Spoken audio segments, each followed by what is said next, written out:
Have you ever wondered why countries like Switzerland, Singapore, or the United States are incredibly wealthy, while others, with just as many people and resources, struggle with poverty? What's the hidden formula that separates the rich nations from the poor ones? Stay with me, because by the end of this video, you'll understand the surprising reasons why some countries rise to the top, while others get stuck at the bottom. Let's start with a myth most people believe. Many think that natural resources automatically make a country rich. Sounds logical, right? More oil, more gold, more money. But here's the twist. Some of the richest countries today actually have very few natural resources. Take Japan, for example. Hardly any oil, hardly any land for farming, yet it's the third largest economy in the world. On the other hand, countries rich in resources like Nigeria or Venezuela often struggle with poverty and instability. This phenomenon even has a name: the resource curse. So clearly, resources alone aren't the magic key. So what does matter? One big factor is institutions. And no, I don't mean schools or buildings. Institutions are the rules,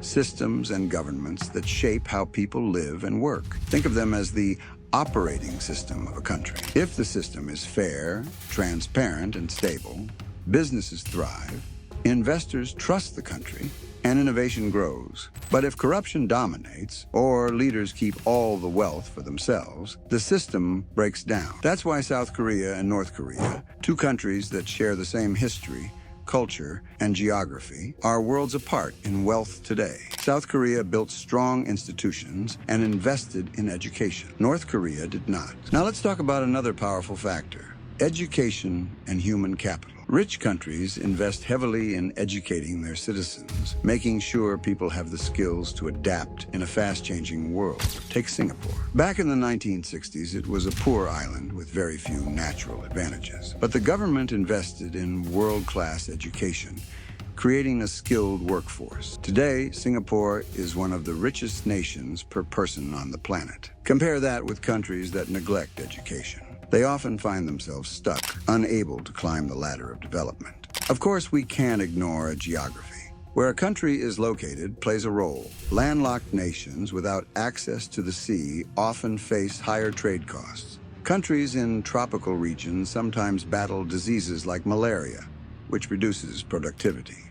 Meanwhile, nations with ports, rivers, and temperate climates often have a natural advantage. But here's the catch: geography isn't destiny. Remember, Singapore overcame its limitations through strategy and leadership. Another key difference is long-term planning.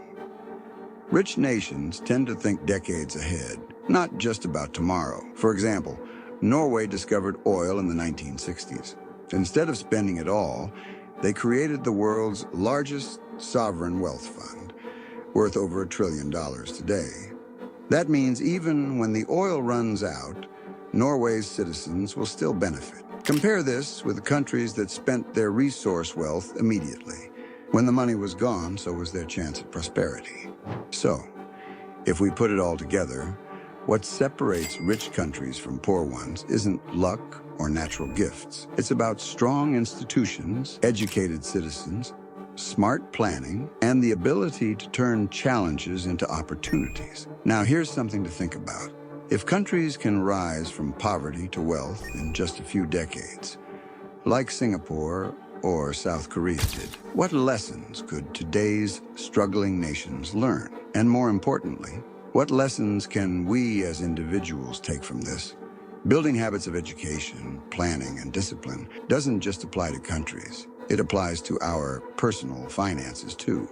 Before we wrap up, if you're enjoying this breakdown and want more eye-opening stories about money, wealth, and the global economy, make sure you hit that like button and subscribe to the channel. It really helps us bring you more content like this. To close, remember this: wealth isn't only about what you start with. It's about the systems, choices, and mindset that shape the future. Just like nations, we all have the power to build our own path to prosperity. Thanks for watching, and I'll see you in the next video. And hey, don't forget to like, share, and subscribe.